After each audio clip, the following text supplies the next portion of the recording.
미션 365.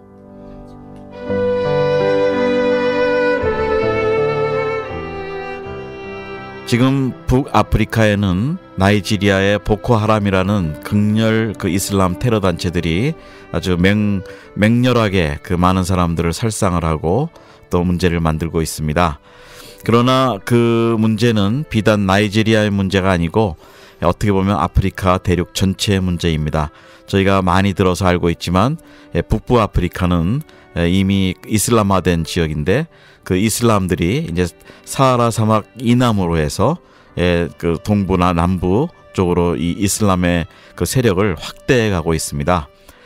그래서 요즘 그 2년 전에 그 수단이 북수단과 남수단으로 갈려지고 남수단이 독립을 했습니다.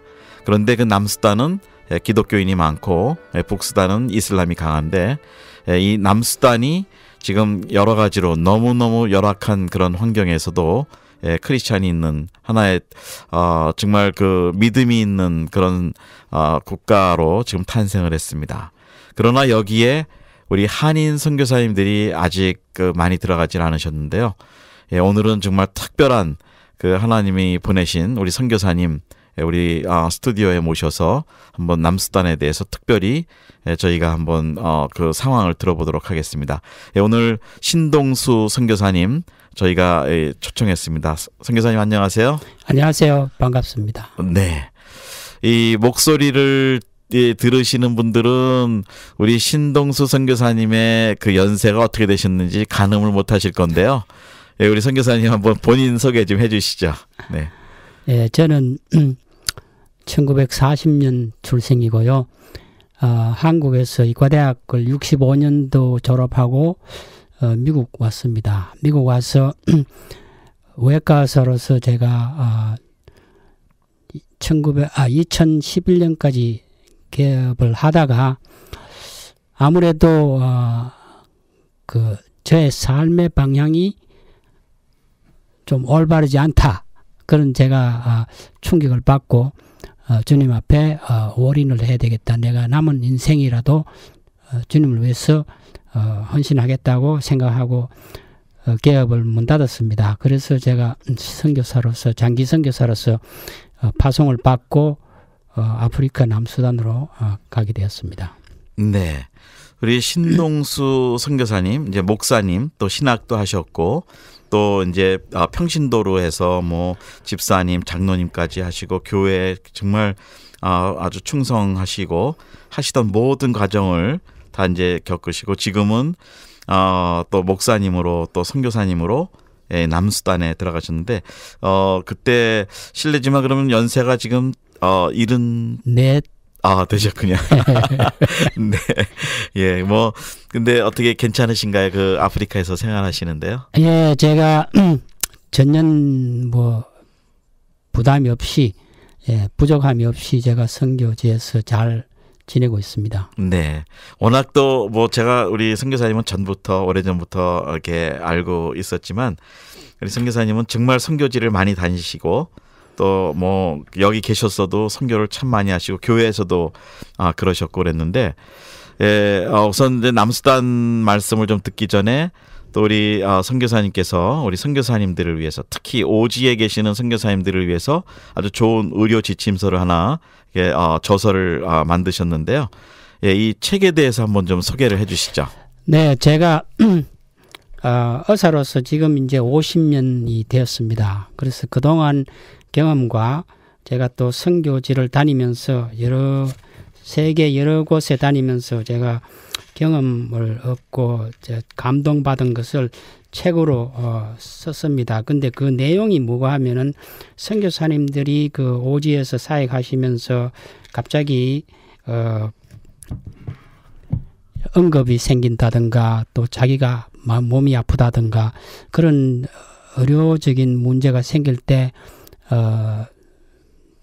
참 준비가 안 돼서 힘든 과정에 있는 것을 제가 많이 봤습니다. 그래서 제가 이 책을 지어서 선교사님들이 이 책을 보고 전년 의료에 대해서 상식이 없지만은 이 책을 통하여서 그때 도움을 받으면서 또 자기 건강을 어떻게 하면 선교지에서 잘 보살펴서 사역을 할 수 있을까, 그런 문제에 대해서도 제가 썼고요. 그래서 선교사님들에게 한 부씩 이렇게 드려서 도움이 되었으면 해서 제가 책을 내겠습니다. 네.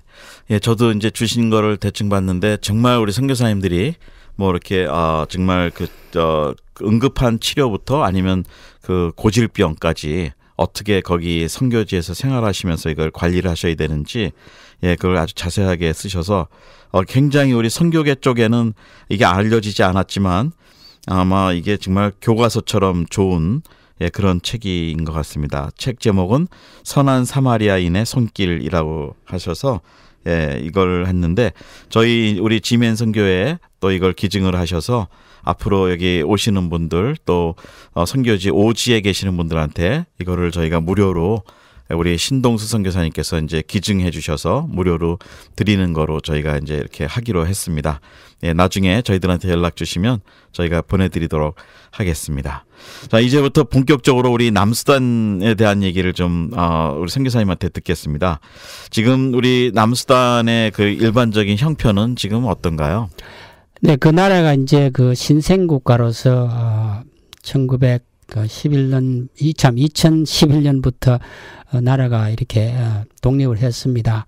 하지만은 아직도 그 나라 안에서는 내전이 끊이지 않고 있습니다. 자기들 부족끼리 서로 살상을 하고, 지금은 대통령 부족하고 부통령 부족이 서로 전쟁을 하고, 그러니까 2013년이죠. 작년이 아니고 2013년 12월부터 전쟁이 시작이 되어서 독립국가, 신생 독립국가가 내전으로서 자기 대통령, 부통령이 싸우는 바람에 나라가 지금은 거들나 있습니다. 그래서 수많은 이재민들이 지금도 속출하고요. 많은 애들이 집을 잃고 부모를 잃고 가족을 잃고 방황하고 있고 못 먹고 그런 참 난경에 지금 처해 있습니다. 네. 거기가 또 워낙 그 가뭄도 있고 옛날에 그 수단이 한번 그 기아 문제가 대단히 큰 시기가 있었었죠. 예. 그래서 그 나라가 이 종교 전쟁이죠. 사실은 말하면은 북수단의 그 무슬림들이 총을 가지고 남침을 해가지고 남쪽에서 기독교인들이 주로 많이 사는데 그분들이 이제 반대를 해서 전쟁을 시작한 게 한 50년이 됩니다. 그러니까 이게 한 세대를 넘는 전쟁을 지속적으로 하다 보니까 그 나라의 본업인 농사도 다 망가져 버리고, 가족 그 계통도 가족의 그 구조도 다 파괴돼 버리고, 부모 자식 관계도 끊어져 버리고, 또 부모가 자식들한테 그 애들을 키우는 그런 어떤 그 정말 근본적인 사회적인 구조까지 파괴되어 가지고 그 나라가 실제로는 지금은 앞으로 일어서려면은 얼마나 걸릴지 모르죠. 그런 힘든 과정이 있어 가지고 생업도 다 파괴돼서 없어지고 하니까 심지어는 자기들이 먹는 콩하고 옥수수 가루를 이웃 나라 우간다에서 아니면 케냐에서 수입을 해와야 됩니다. 자기들이 꼭 농사를 못 짓는, 그러니까 땅들은 다 전부 다 이제 폐허가 되어 가지고 잡초만 무성하고 농사 짓는 사람들이 거의 없습니다. 그래서 경제적으로 정말로 굉장히 힘들고, 잘 모르지만 제 생각에는 GNP가 1불도 안 된다는 그런 이야기도 들었습니다. 예, 상당히 살기가 힘들고 참 어려운 그런 현실이죠. 네. 그런데 우리 선교사님이 계시는 그런 지역은 지금 어디에 그러면 계시게 되나요? 저는 그 남수단의 남쪽에 있는 조그마한 시골, 그러니까 인구가 한 15,000명 되는 조그마한 시골 도시에 제가 살고 있는데, 그곳은 물론 그 나라 전체 거의 전기도 없고요. 그 다음에 상수도 시설도 없고 하수도 시설도 없고, 그래서 물도 사실은 우리가 빗물 받고 아니면 우물 그 근처, 그러니까 물 길러러 가야 돼요. 물 길러서 하고, 아니면은 강에 있는 강물 떠서 먹고, 그렇게 살고, 전기는 뭐, 없죠. 예, 그래서 참, 이렇게, 거기서 살기라는, 제가 상상했던 것보다도 더 힘들었습니다. 네. 이 말씀을 중간에 들으시는 분들은 이제 잘 모르시는데요. 예, 우리 신동수 선교사님 미국에서 그 외과 의사로 50년을 여기서 일을 하셨고, 미국이 재정적으로 힘들지만 아시겠지만 의사분들의 생활은 사실은 여유가 있으시거든요. 아무리 어려우셔도 최고의 수준에 계시던 분이 지금 아주 최저의 생활 환경으로 지금 선교사로 들어가시고 또 연세도 지금 이제 75이신데 이렇게 들어가셔서 이런 일을 하시는 걸 보면서 참 우리 한국 선교에 어떻게 보면 참 귀한 모델이 된다라는 좀 생각도 들고요. 또 거기에 옛날 그 신부님인가요? 이태석 예, 그분이 거기서 이제 그 작고하셔서 굉장히 그렇죠. 알려져 있는데 비단 그분만이 아니고 사실은 우리 신동수 선교사님은 아직도 거기 계시면서 그런 일을 하시는 걸 보면서 더 많은 감동이 있고 또 우리 개신교에도 정말 귀한 우리 하나님의 종이 있으시다 이 생각이 드는데요. 자, 그러면 거기 지금 수단이 그렇게 경제적으로도 피폐하고 농사도 안 되고 그러는데 그럼 일반적으로 그 사람들의 사는 형태는 어떤 형식으로 살아가나요? 그러니까 많은 그 과부들 또 많은 고아들 또 거지들 이렇게 참 많고요. 그 사람들이 그냥 아마 하루에 한 끼 먹거나 못 먹거나 이렇게 살고 정말 그 참 힘든 그러니까 정부 역할을 못하고 그 나라에 그 오일이 나와요. 그런데 그게 북쪽에 있는데 그 내전 때문에 부족끼리 싸움 때문에 그걸로 통한 그걸로 인한 이 수입도 지금은 많이 떨어져 버리고 그래서 지금은 유엔에서 와서 그 나라를 실질적으로 운영을 하면서 많은 NGO나 이런 선교 단체들이 가서 도움으로써 겨우 아마 나라가 운영이 되는 것 같아요. 그러니까 유엔이 없거나 이런 유엔 군들이 없거나 하면은 그 나라가 아마 망할 수밖에 없죠. 지금 한국에도 한국 군인들이 가서 거기에서 그 길 닦고 그렇게 하고 있습니다. 네, 그 평화유지군인가요? 유지군 있죠. 예. 네, 그렇군요. 그렇습니다. 네, 그럼 우리 교민들은 거의 없겠군요.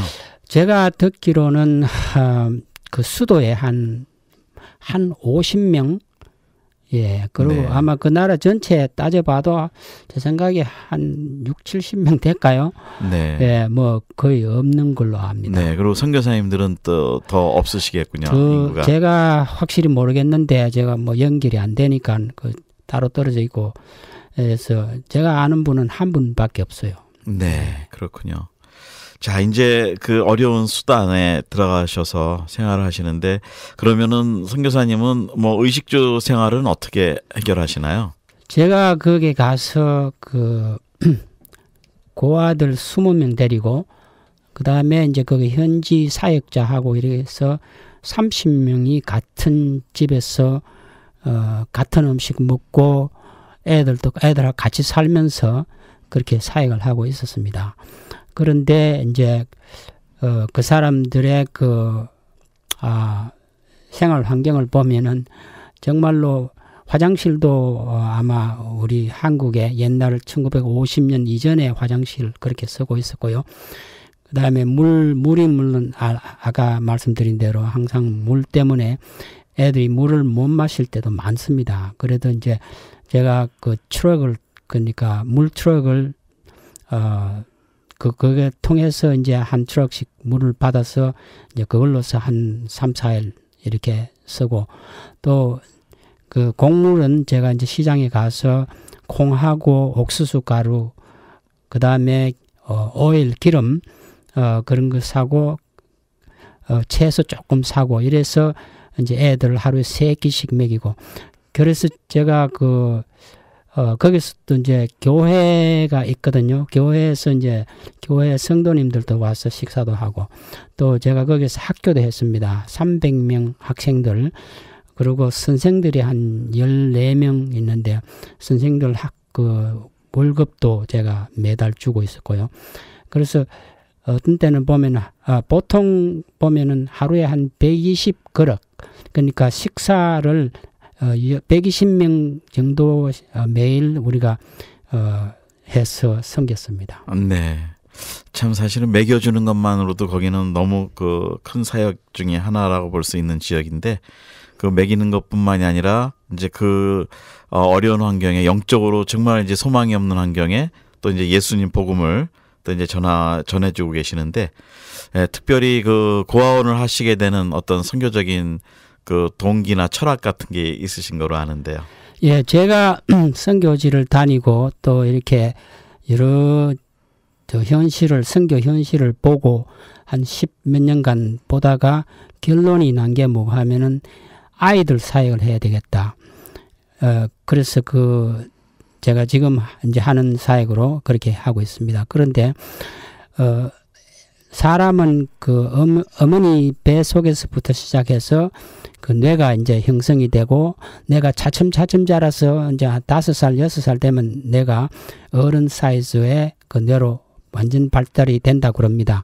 그런데 그 과정에 있어 가지고 영성이 이제, 형성이 되는데 그 영성에 처음 들어가는 그 하얀 백지에 무슨 글이 무슨 색깔이 먹여지는가 그것이 평생 그 사람의 삶을 좌지우지할 수가 있다는 것을 제가 알게 되었습니다. 우리 한국말에도 3살 버릇이 8 간다고 말씀하지 않습니까?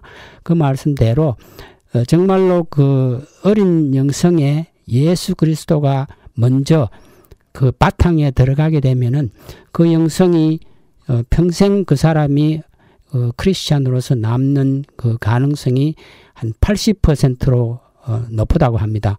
이건 제가 통계낸 게 아니고 미국 선교학자들이 통계를 낸 걸 그렇게 인용하고 있습니다.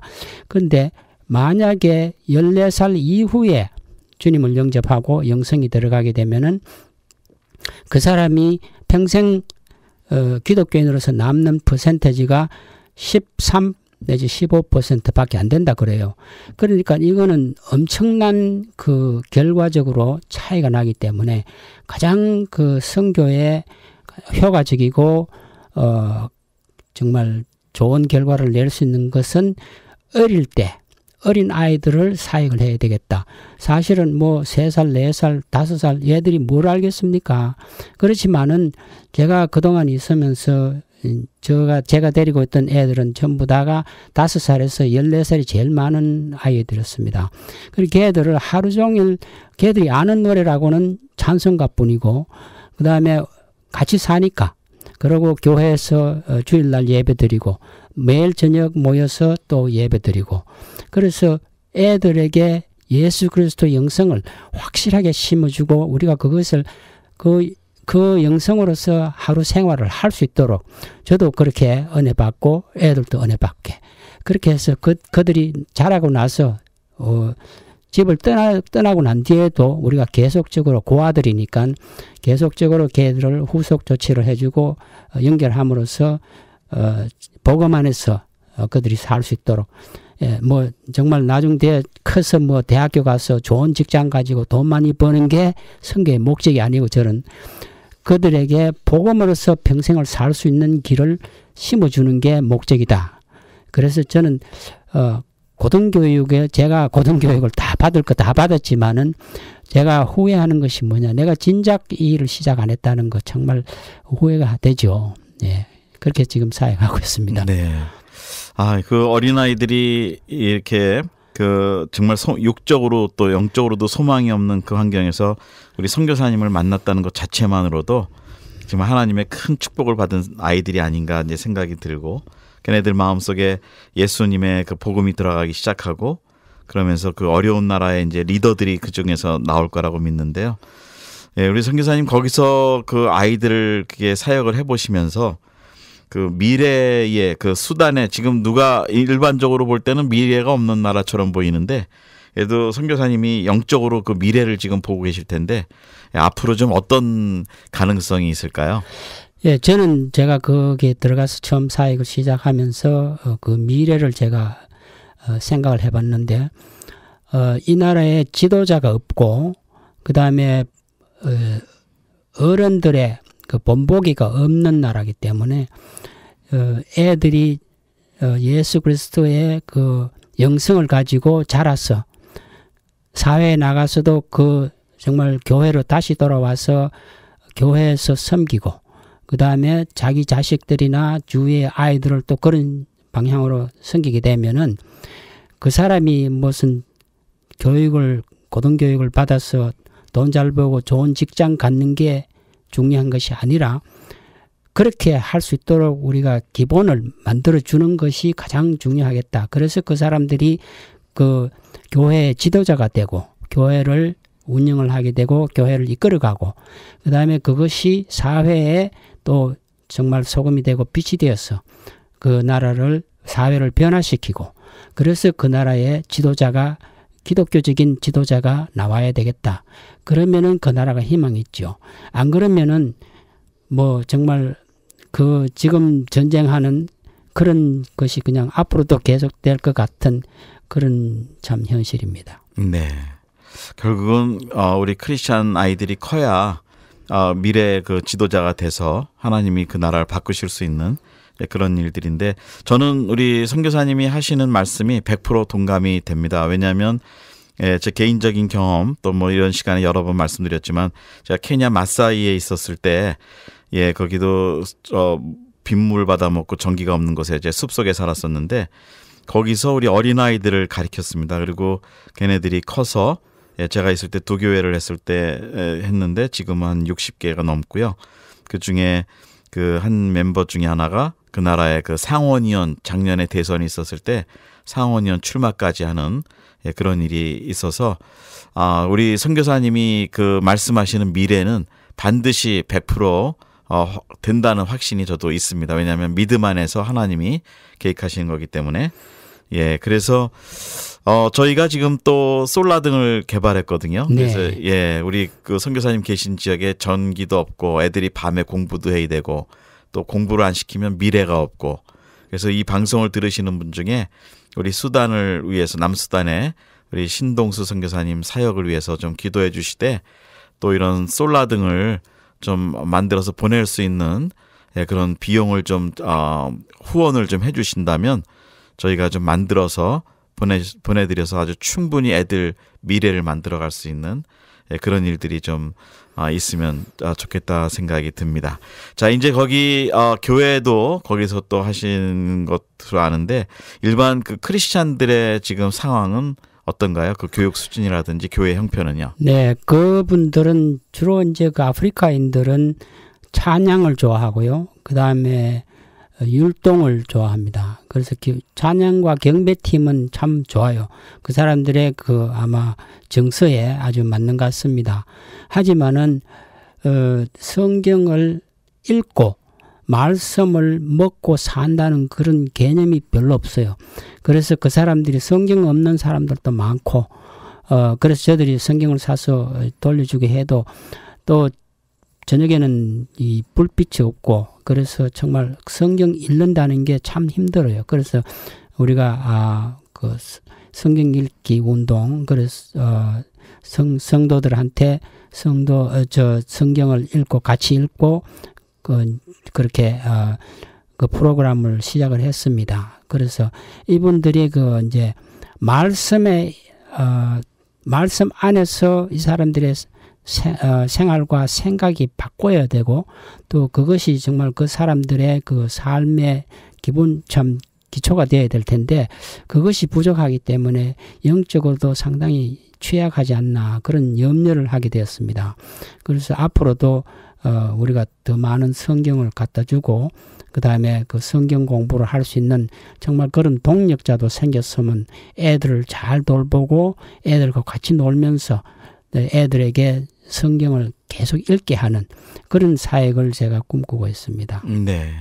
그 뭐 성경도 우리 그 솔라등이 있으면은 이제 밤에도 예 성경도 읽고 공부도 하고 기도회도 할 텐데 하여튼 계속해서 그 우리 교회를 좀 그 약한 교회를 좀 돕는 그런 일들이 있으면 좋겠고요. 지금 앞으로 선교사님이 정말 그쪽에 계시면서 하시고자 하는 또 새로운 사역들이 있다면 어떤 사역들이 있으신가요? 제가 참 기도하기는 이 젊은 사람들 예를 들어서 뭐 18부터 시작해서 20살 넘어까지는 정말 그 나라가 워낙 그 부모들이 일하면서 자식들에게 본을 보여준 게 없기 때문에 전쟁 때문에 전쟁 하던 관계 때문에 농사도 못 짓고 생업도 잘 못하는 그런 입장이기 때문에 자식들이 부모들의 그 본을 본 게 없습니다. 50년간. 그래서 젊은 사람들을 동원해가지고 농사 짓게 하고, 그러고 나가서 일하도록. 그 나라 땅은 정말 많이 이렇게, 있습니다. 그래서 정부에서, 광고하는 게, 누구든지 와서 농사 지어라. 그러면 정부에서 도와주겠다고 하고 있는데도 남자들은 모두 다가 아프리카 습성이 그렇더라고요. 남자들은 집에서 차 마시고 그늘에서 쉬고 여자들만 하루 종일 나가서 애 키우고 물 길러 오고 나무 해오고 네. 농사 짓고 네. 여자들의 그 참 힘든 삶을 제가 보게 되었습니다. 그 내용도 이유가 있죠. 예를 들어서 남자가 결혼할 때 여자에게 그 다우리를 주는데 네. 소를 뭐 몇십 마리씩 줘야 되고 그러면 남자가 그거 주고 나면은 그 다음에 그 여자는 이 집에 빚진 자로서 이제 빚갚게 이제 그러니까 하인으로서 일하는 그런 입장이더라고요. 네. 예, 그게 뭐 아프리카 전역에 네. 대부분 그런 것 같아요. 거기도 일부 다처제죠?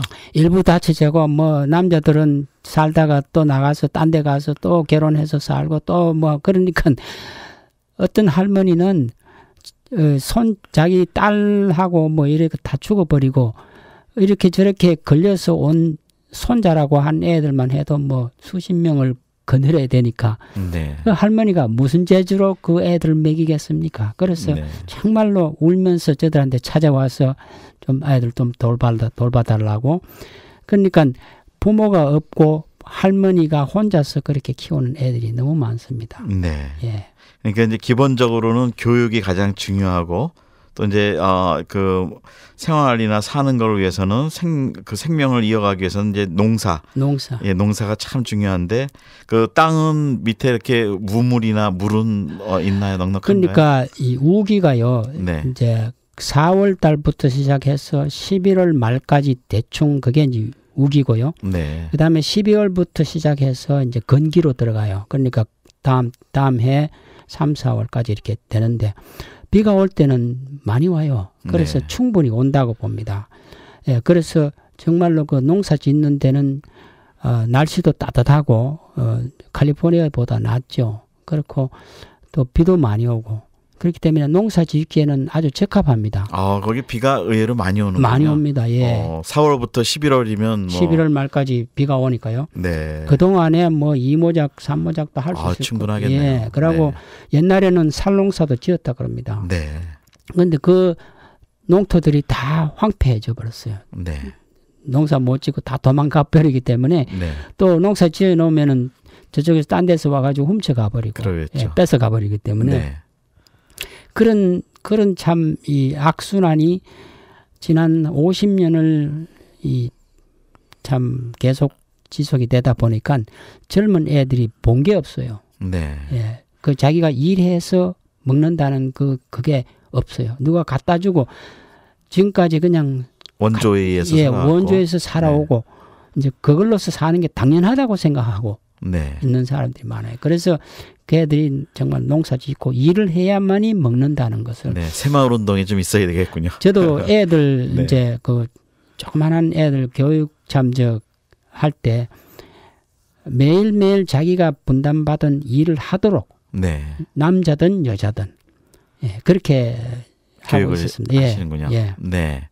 그 또 다른 이제 농사도 아마 우리 한국 분들이 가시면 뭐 잘하실 것 같은데 그 우선 먹거리가 해결된다는 게 가장 중요한 건데, 그리고 또 이제 거기에서 좀 그 농사 외에 또 앞으로 좀 더 이렇게 바라보고 하시는 미래 사역들이 좀 또 있으시면 또 어떤 것들이 가능성이 있을까요?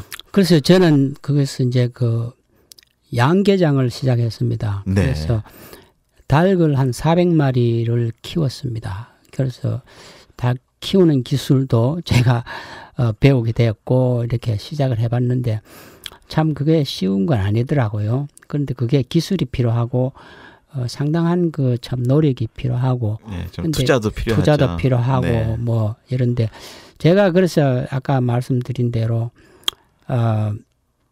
좋은 대학 가서 좋은 직장 가지면은 되게 돈을 벌기 시작하면은 복음에서 멀어지는 경향이 많잖아요. 네. 그래서 정말 그것을 주장하기보다는 복음 안에서 정말 가정을 이끌고 교회를 섬기고 그러고 이제 후세를 이렇게 복음 안에서 키우는 것이 가장 중요하다. 저는 그렇게 보기 때문에 특별한 무슨 다른 사역보다도 애들을 잘 키워야 되겠다. 네. 예, 복음 안에서 키워야 되겠다. 그게 이제 제가 기도하는 게 제 중점이죠. 자, 그런데 이 방송을 듣다 보면 너무 거기가 필요가 큰데 혹시 뭐 유치원 선생님이라든지 이런 애들 사역에 관심 있는 분들, 이런 분들이 좀 오면 좋겠는데, 선교사님들이 만약에 오신다면 그 생활하는 환경이나 그런 건 어떤 각오나 좀 어떤 마음으로 좀 거기를 와야 될까요? 글쎄요, 저도 아까 참 목사님께서 말씀하신 대로 마사이족처럼 물도 없고 우물물 아니면 빗물 받아서 먹고, 그러니까 우선 여기에서나 한국에서나 물은 그냥 틀면 나오잖아요. 그리고 뭐 마시고 싶을 때 언제든지 물은 있고 씻고 싶을 때는 언제든지 물이 있는데 거기는 그렇지 않습니다. 그러니까 내가 예를 들어서 한 컵의 물 가지고 제가요, 한 컵의 물 가지고 하루 종일 씁니다. 이빨도 닦아야 되고 얼굴도 조금 눈곱도 떼야 되고 그 다음에 마시기도 해야 되고, 그러니까 물이 가장 문제고요.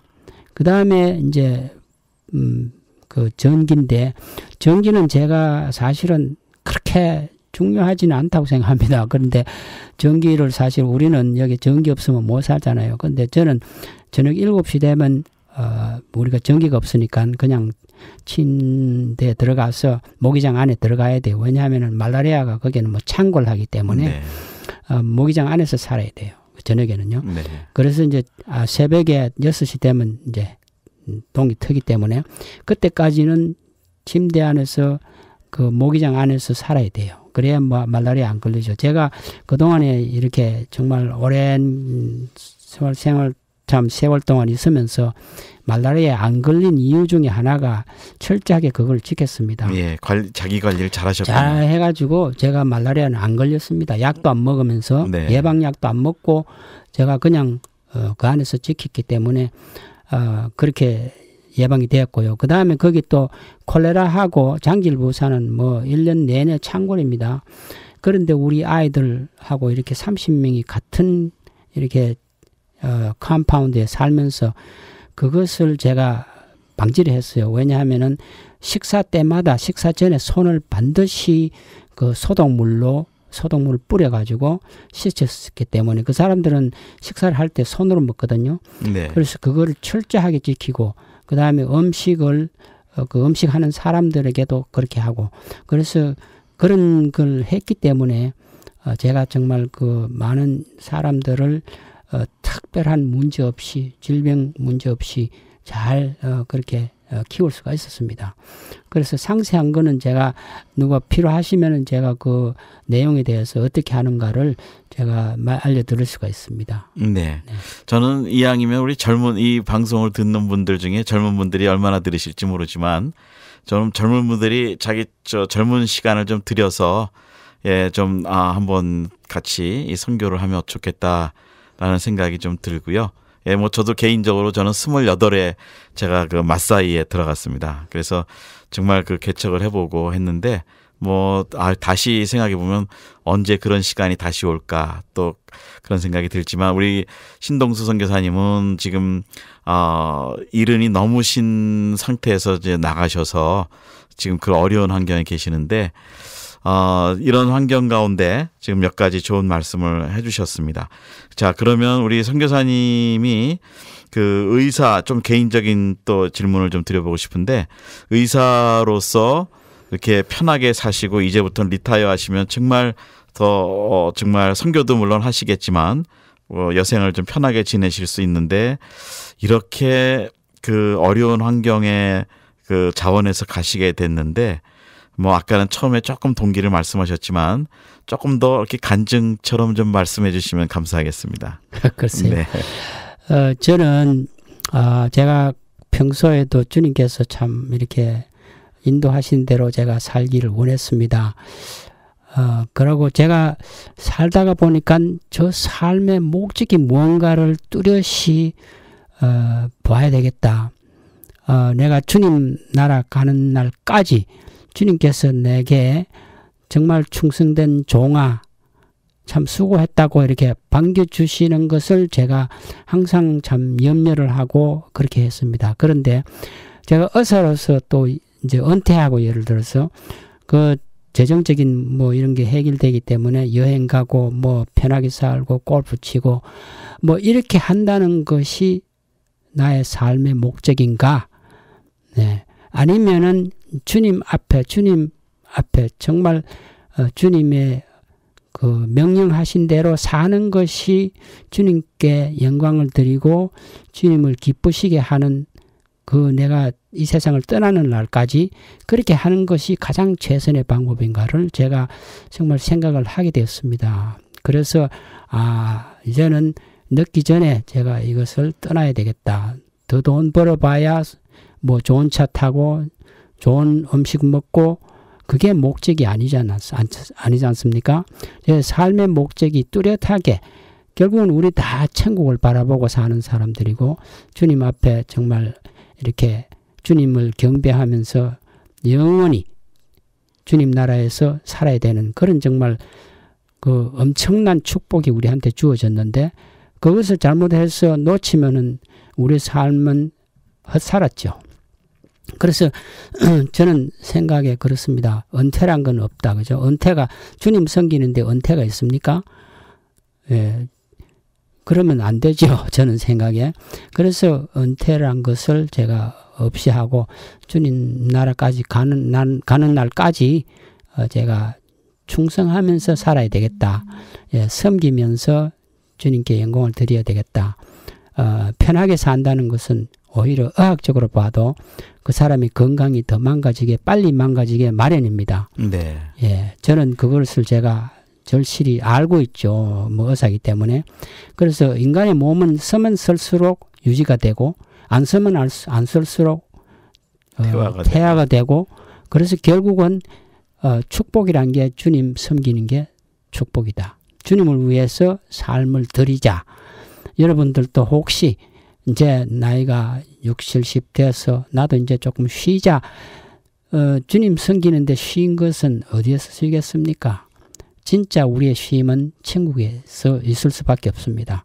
이 세상에 쉰다는 것은 정말로 필요가 없고 또 쉰다는 것도 자체도 사실은 우리 건강이나 우리의 생각이나 우리의 뇌나 모든 역할을 떨어뜨리게 하는 그런 결과밖에 안 남습니다.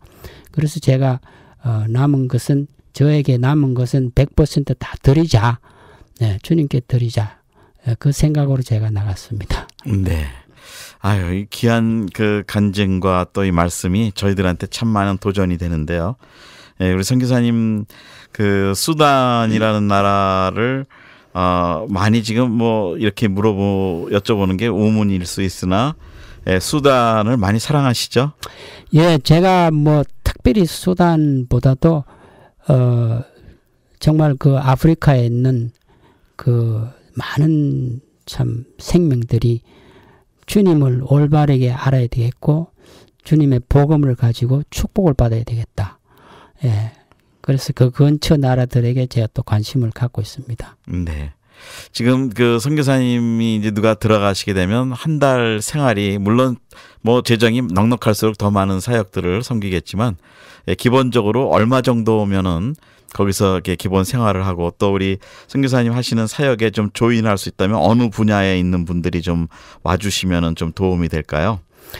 예, 저는 생각에 이제 그 어린아이들 사역을 하기 때문에 이제 중요한 거는 애들을 사랑할 수 있는 사람, 애들을 섬길 수 있는 사람, 애들하고 같이 놀고 같이 그냥 이렇게 지낼 수 있는 그런 열악한 환경에서도 같이 거기서 살면서 그들 같이 생활할 수 있으면 걔들이 얼마나 격려를 받고 제가 거기서 애들을 가르쳤습니다.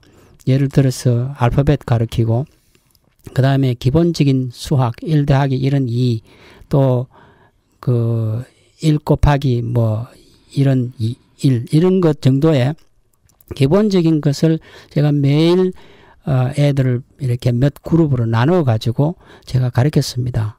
근데 애들을 가르치다 보니까 애들이 너무나 정말 잘 깨닫고 잘 따라하고 그렇더라고요. 저한테 정말로 기쁨을 주더라고요. 애들이 생각보다 똑똑하군요. 굉장히 똑똑해요. 네. 네, 똑똑한 애들은 가르쳐 주면은 하나를 가르쳐 주면은 2개를 아는 네. 이 정도까지 정말 똑똑한 애들이 많아요. 근데 네.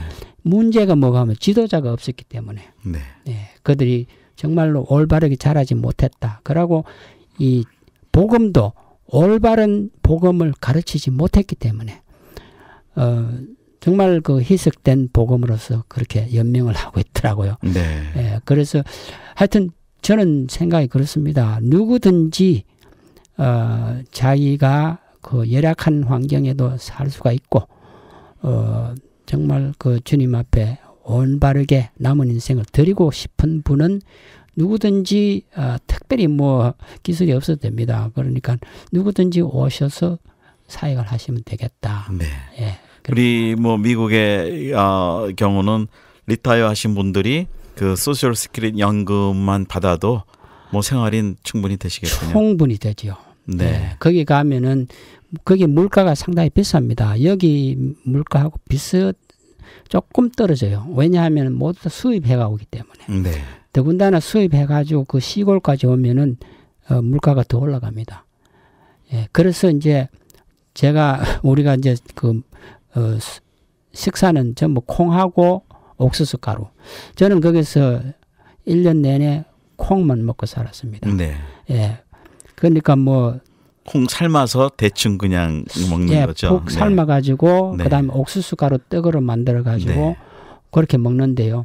제가 그거를 그냥 하루 3끼 계속 막 먹고 있으니까 현지인들도 놀라더라고요. 네. 예, 자기들은 그렇게 못 먹는데요. 그런데 제가 그렇게 먹고 해보니까 저 건강에도 참 더 좋은 것 같아요. 아, 그렇군요. 예, 그래서 저도 거기서 또 많이 몸을 또 많이 움직이시고요. 움직이고 예, 네. 저 뭐 같이 정말 제가 거기서 건축을 했습니다. 네. 그래서 방 8개 이제 건축하고 건물하고 그다음에 화장실 4개 조금 개량 화장실이죠. 네. 예, 그거 하고 그다음에 샤워실 2개 하고 물탱크를 큰 거 3,000리터죠. 네. 3,000리터 그 물통 올려서 거기서 이제 물 내려오게 하고 그래서 이제 그 건축을 하면서 이제 또 애들 또 그 빨래들도 같이 하고 그러니까 같이 생활하는 거 같이 사는 거죠. 네. 그렇죠. 같이 삶으로써 얘들이 정말 그 하나님의 은혜에 대해서 정말 깨달을 수 있는 그런 표본을 같이 보였다고 네. 제가 생각하고 있습니다. 거기 아이들이 영어를 그 나라가 공용어가 영어인가요? 그 나라는 그 본래가 그 아랍 그러니까 쪽이죠. 예, 네. 지방 아랍어예요. 네. 그래서 교육 안 받은 사람들은 이제 아랍어를 써요. 네. 예, 그래서 교육 받은 사람은 그러니까 초등학교부터 시작해서 영어가 필수 언어예요. 네. 그 나라 공식적인 언어는 영어로 돼 있어요. 네. 그렇지만은 이제 아랍어가 그 전에 써졌기 때문에 계속 그걸 쓰기 때문에 근데 이제 애들이 초등학교 들어가서 한 3, 4학년 되면 영어를 제법 해요. 그때부터는 영어를 잘 합니다. 그러니까 영어로서 이제 사역을 하게 되는 거죠. 저는. 네. 자, 이제 그러면 우리 선교사님 뭐 간증도 좀 말씀해 주셨고 상황도 좀 이제 저희가 알았습니다. 자, 이제 여러분들 이 말씀을 들으시고 정말 이렇게 한국에서도 그렇지만 미국에서는 또 의사 하시면 정말 아주 편한 직업이 되시고 또 리타이어 하시면 이제 충분히 여생을 즐기실 수 있지만 이제 그걸 다 포기하시고 또 아프리카에서도 지금 가장 어렵고 힘든 지역 남수단으로 들어가셔서 그것도 도시가 아니고 또 시골로 들어가셔서 생활을 하시고 사역을 하시는데 여러분 좀 같이 기도해 주시고 또 이 사역에 관심이 있으신 분들은 좀 지원해 주시고 또 동시에 방문도 해 주시고 또 장기 선교사로 또 나와 주시면 좋겠다 생각이 들기도 합니다. 지금 선교사님 소속된 선교회와 교회가 어디시죠? 예, 저는 그 풀러튼에 있는 그 은혜 한인교회 제가 파송을 받았고요. 또 저를 후원하는 또 선교 단체가 누가 어려 선교회가 있습니다. 이제 그 두 단체에서 저를 이제 서포트해 주고요. 그래서 제가 제일 중요하게 생각하고 사역을 하면서 깨닫는 게 뭐가 하면은 중보 기도가 사역을 이끌어간다. 성령님이 중보 기도에 의해서 정말 사역을 하시고 계시더라고요. 뭐 정말 제가 힘들어서 뭐 할 때 정말 한동안은 거기서 집 생각도 나고 편리한 물 생각도 나고 전기 생각도 나고 했지만은 그 과정을 몇 달이 걸쳐서 극복할 수 있었던 것은 기도밖에 없더라. 예, 저는 이 물질도 중요하겠지만은 물질보다도 기도 외에는 없다. 예, 성령님이 하시는 거니까 제가 그렇게 확신했습니다. 네, 그러시군요. 네. 예, 그럼 은혜 아닌 교회면은 그 GMI 선교회와도 연결이 돼 있으신 예, 거죠? GMI 선교사로 제가 올라가 있습니다. 네. 네, 그러시군요. 예, 오늘은 저희가 남수단에 계시는 신동수 선교사님, 미국에서 의사 50년을 생활하시다가 또 평신도로 시작하셨지만 이제 목사 안수도 받으시고 신학도 하시고 정규 또 선교사로 또 안수도 받으시고 그리고 남은 여생을 이제 주님을 위해서 가장 어려운 지역에서 생활하시는 우리 선교사님 잠시 만나 뵀습니다. 예, 우리 선교사님과 연결하실 분들은 저희들이 그 이 방송 안내 밑에 연락처를 남겨드리겠습니다. 그 이메일이나 연락처를 주시면 우리 선교사님하고 직접 연결을 하실 수가 있습니다. 예, 우리 선교사님 이제 끝으로 지금 이 방송을 함께 들으시는 선교사님들이 계실 텐데요.